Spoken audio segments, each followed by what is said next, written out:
did upload a lesson for Monday, and so who's watched it? Raise your hand. Oh my goodness. So this is where I give a quiz, right? A 100-point quiz.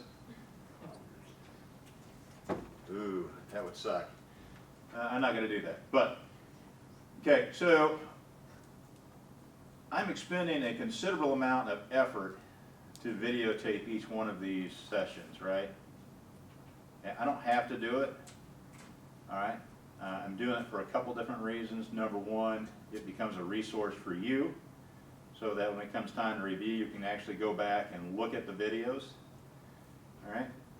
But one of the things that I noticed when I went back and reviewed them is that you can't read the silly screen, all right? So I need you guys to at least go in and take a glance at these from time to time. You know, I asked you to do that early on, all right, to tell me what you liked. There's two different video types that I've done. Actually, yeah, two different video types that I've done, all right, and wanted some feedback from you guys, all right, because again, these primarily are a resource for you, all right, and so if it's a resource you're not going to use, then I can just stop doing it, and then it's your notes, and that's what you got.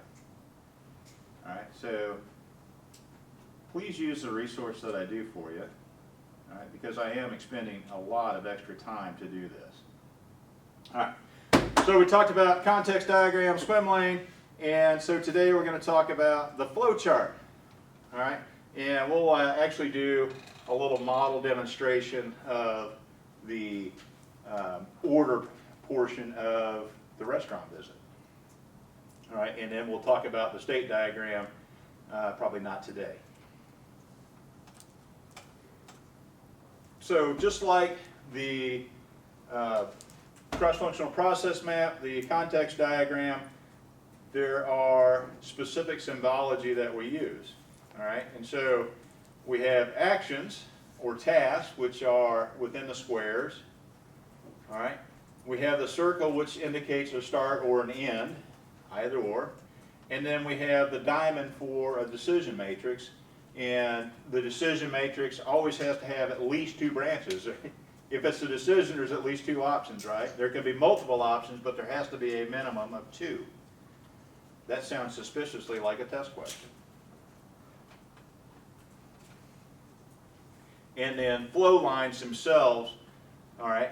And so just like on the cross-functional process map, all right, just because something flowed to the right did not mean that in actuality that sandwich or whatever flowed to the right. It could have flowed to the back, it could have flowed to the front, whatever, okay?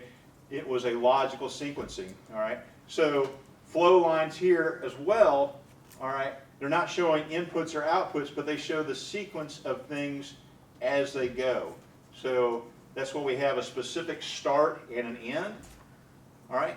We have action versus tasks blocks, and then the arrows show the sequence of what comes first. And you know, if we get into a decision point, we come into that decision point, and then you have at least two options out, and you'll have your sequencing from there. And so then there are follow-on tasks or decisions that go from those decisions. All right, so flowcharts show the sequence of activities, critical functions, and decisions. Right, so we may not show every single thing in there, all right, but we're showing the big ticket items. All right, done at a much lower level. So typically when we're doing this, you know, we've gotten down to, we've stripped away a lot of the layers, if that makes sense. All right, flowcharts are very common in software development. Flowcharts are used a lot. All right, who's heard of a storyboard before? What's a storyboard? Anybody? Pretty much just a bunch of basic drawings of scenes to depict whatever. It could be going to a movie, book, attraction. Right, it gives us kind of a structure, right? Yeah, and then it actually shows sequencing, and if we go from here to here, right? Okay, so again, kind of the same thing.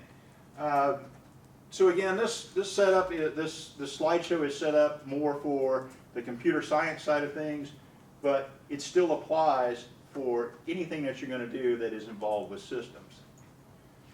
All right. Let's see. So here we go. We've got a simple example.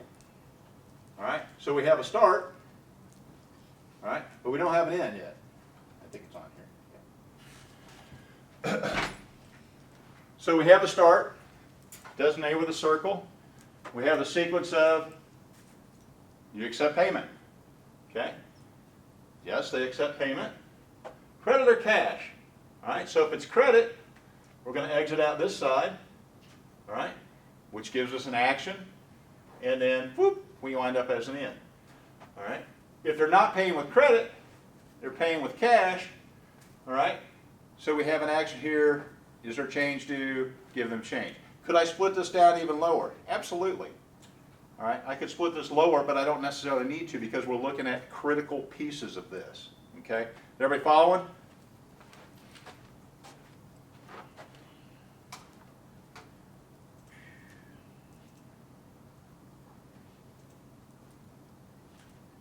So anytime that we have a flow chart, it's going to have a specific ending or beginning and a specific end. All right. If it doesn't, then there's something broken. But this also allows us to take a look at how things sequence through a flow, a process. All right.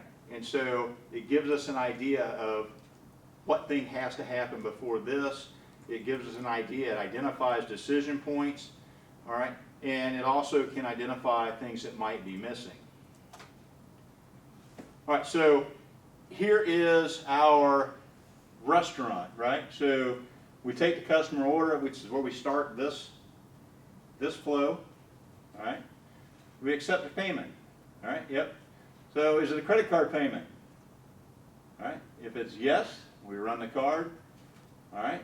And then it goes down to what? Is that credit card valid?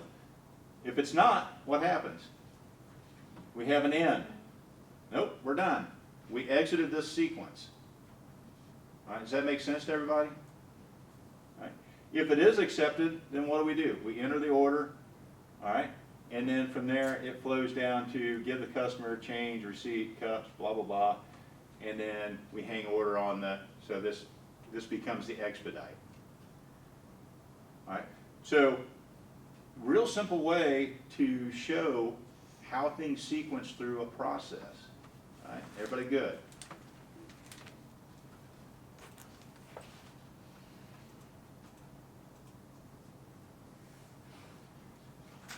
So, and again, like I said, the key here is critical detail. How detailed do we want this to be? We can make one that is really, really detailed, and I can go back to that slide from, you know, the counterinsurgency thing which showed all these different things, right? Way too much detail for what we're trying to do, all right? But we can focus this in, just like any other tool that we've used so far. We can focus this in to focus on a specific area, a specific process, a specific portion of a process, all right, so that we understand how the sequencing goes within that.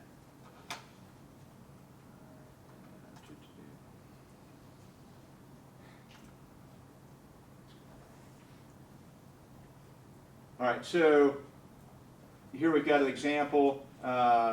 If I'm training new hires, treating customers courteously is very important to me, all right? So the focus on this particular person is customer service, building that great customer service. So I might begin with a step with greet customer warmly, all right? Do we have to go to that level? No, we don't. Take customer order would be the second.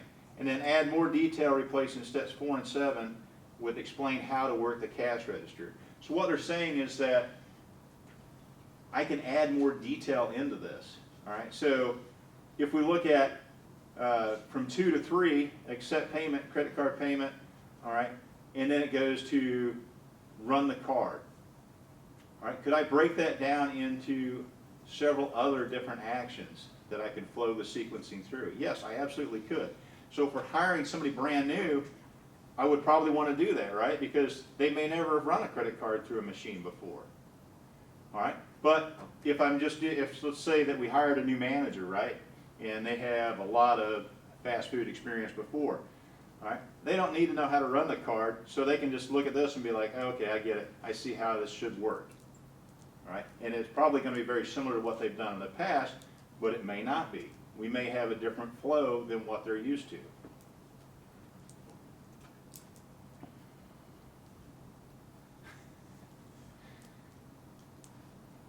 Yes, the miracle occurs.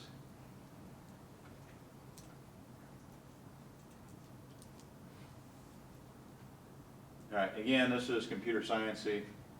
We will actually get to this as we get towards the end of the semester. We'll start talking about database and database queries. For now, this is just extraneous.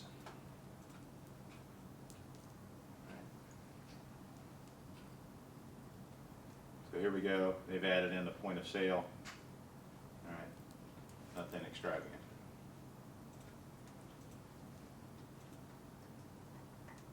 All right, and so here again, we're using computer terminology. All right, you will not be expected to know that. So the point of sale system, you will not be expected to know that. The document, you will not be expected to know that. Okay. What I want you to take away from this is what the flowchart does and actually how to break that process down. All right, and here they're just showing that at these stages there is a paper document that's actually showing up. All right, that's generated from step 8.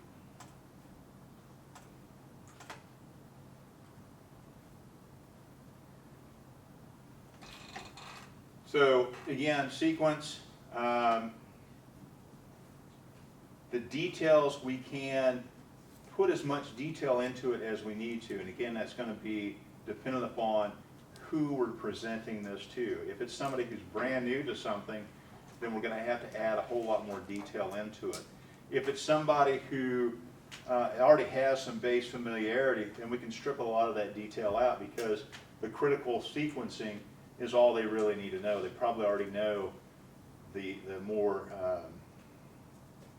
the fine details.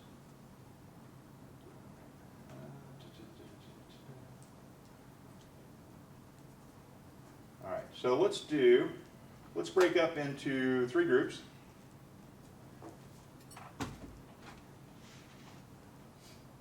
You guys gonna make me do this again. 1, 2, 3. 1, 2, 3. Carry it on. 1, 2, 3. 1, 2,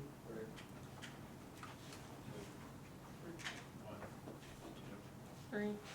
All right. So let's do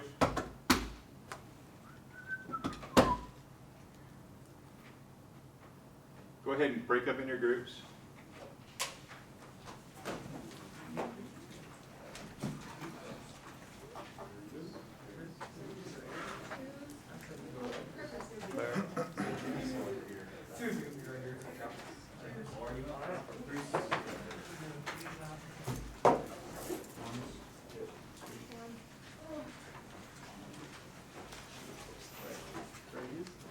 I think there's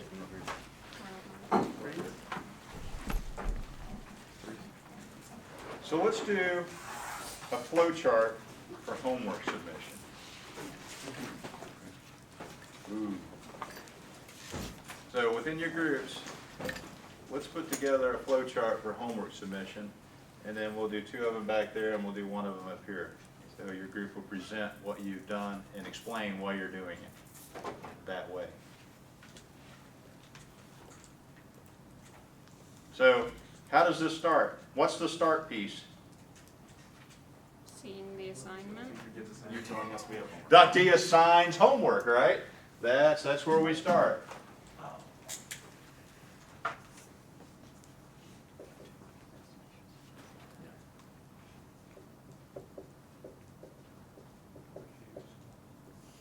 So what would be a natural sequence from there?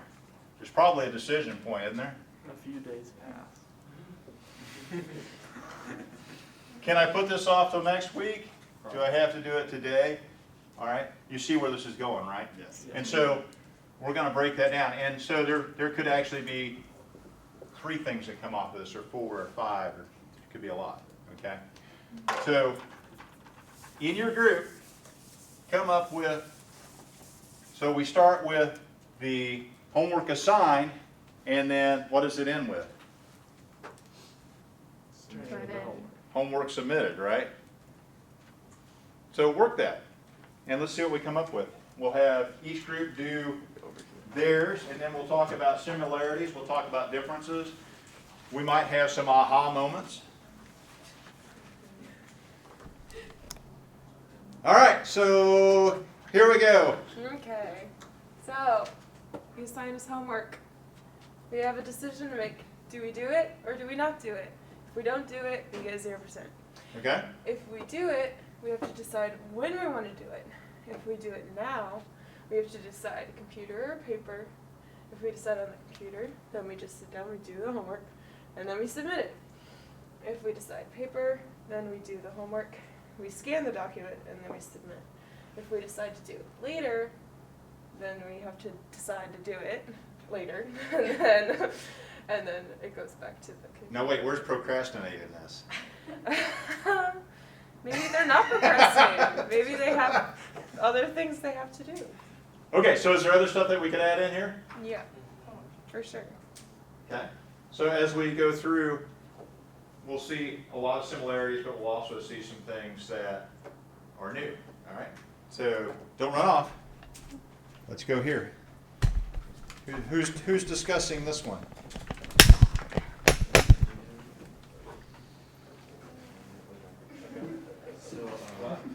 That would be Duncan. So it starts out with the assigning of the homework. From the assigning of the homework, you decide, again, do you not do it, 0%? Do you do it? Yes. Do you do it now or later? If you choose to do it later, you set aside time specifically later, and then you do the assignment. If you do it now, you just go straight to do assignment. Once you finish the assignment, you can choose to either peer review, have someone peer review the assignment that you did so it's right, or you submit it. If you just submit it, you're done. Woohoo, it's great, it's over. If you peer review, you give it to the peer then reviews it, and then it comes back to you and you're like, do I revise or do I scrap it? If you scrap it, you go back to do assignment again. If you revise it, you're done, and you just submit it. Wait, you don't do another peer review? Well, technically, you could go back, but Oh wait, we got people. We got people making changes all the way back here. Sorry, we're expecting Cheek, cheek, cheek.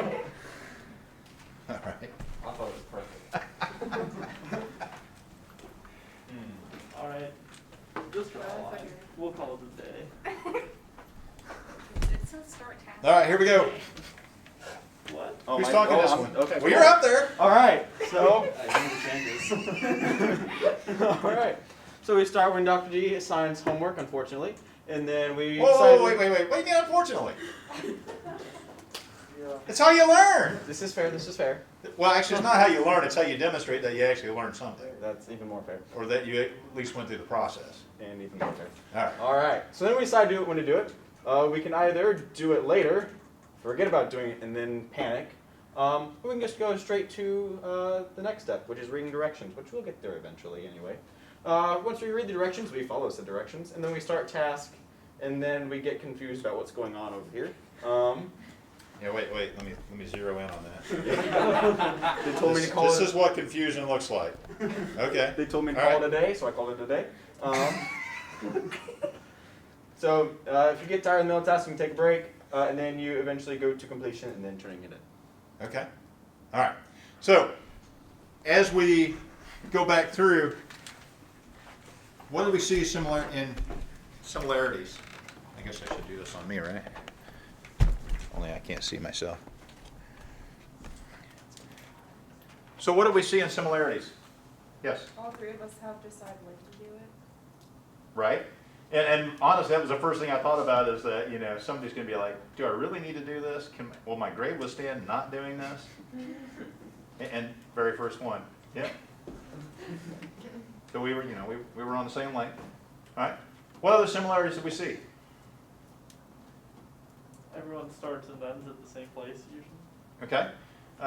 We had one though that had what? They had 2 ends, That had right? 0. Actually, they had 3 ends. Actually, the one submit could have went down the other, but that's okay. So they had two ending points, 2 different landing places, right? All right. And so could we have multiple landing places? Yeah. Because there could have been another one in there, you know, panic, send an emergency email to .d saying, oh my gosh, I forgot. Can I get an extension? All right. That could have been a landing place. All right. What other similarities do we see? What differences did we see? What's that? Peer review. Peer review, Paper or online. paper or online. So we've got scanning documents versus submitting electronically. All right. Then we have the lost in the sauce over here. We have mass confusion. Okay. So again, the whole purpose of this is that we need to think about who we're communicating this to. All right, because that's really going to drive the level of detail that we do with this. All right, and could we make each one of these much more complex and much more detailed? Absolutely. All right, so for example, the scanned documents, you know, that could have been submitted as PDF. Well, maybe somebody doesn't know how to make a PDF, and I've had that. You know, students are like, "How do I make a PDF?" Okay. Well, it seems really hard, right? But you know, all we got to do is go into Word and save it as a PDF. All right. So, but if they didn't know that, then we could actually build that in. Could we also just make a flowchart specifically for that? Yep. All right. So, and you know, I keep harping on this because it's so important. Each one of these tools, we're able to set the parameters for what we're doing with it. All right. And so, if I assign the same assignment to the 18 people in here, I'm going to get 18 different answers. There will be some similarities from person to person, but there's also going to be a lot of differences, all right? Because we all have different things that we're bringing to the table. We have different perspectives that we're using, all right? And so these tools are very, very powerful in allowing you to drill down and get to exactly what you want. And we can also reverse that, and we can scale all the way back out, and we can look at that big world view. All right. And so very, very powerful tools. All right. So the last thing that we'll talk about, and I'm not going to do it today, will be the state diagram. Okay. And basically the state diagram just talks about the state of a system. And so we use a lamp to illustrate that. Okay. So be thinking about that. We'll go through the state diagram on Friday, and then I'm going to lecture on Debbie Edwards-Deming, all right, who really started the statistical quality control in its infancy, all right, and so really interesting guy, and he's got some key points that we'll talk about, and then he's got 7 deadly sins that he talks about too. And we're going to talk about those in the context of today's world. All right, we'll talk about them in when he wrote them and how they are today. All right. All the stuff that he wrote was back in the 40s and 50s, and they still have very, very good relevance for what we're doing in today's world. All right. Does anybody have any questions? Okay, so as I graded the homework, there were, I don't know, 4 or 5 of you that had some things that, you know, I asked you to correct. All right, and so if you didn't get a 25 out of 25 on it, I left you a comment that said, hey, I need you to do this, and then let me know by email. All right, I'll go back in and I'll check it, and then I'll update your grade, okay? My goal is for everybody to graduate from this class with an A. That's what I want, okay? Now, I'm not going to give you that A, but I'm going to give you the tools to get there, all right? If you totally mess up an assignment, all right, I usually will allow you to go back in and fix it because I'm more concerned that you get the knowledge, all right, and are able to do the assignments and use that knowledge in an appropriate way. All right, I get no joy out of giving somebody a C or a D or fail on them. There's no joy in that. All right, that's not what I'm here for. I'm here to help the transference of knowledge and to give you some useful skill sets that hopefully you will use in your professional lives. And hopefully you'll start using them in college.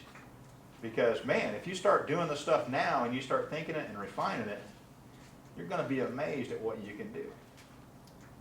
That's all I got for today. Y'all have a great day. Who all is going to the Matthews Covered Bridge Festival over the weekend?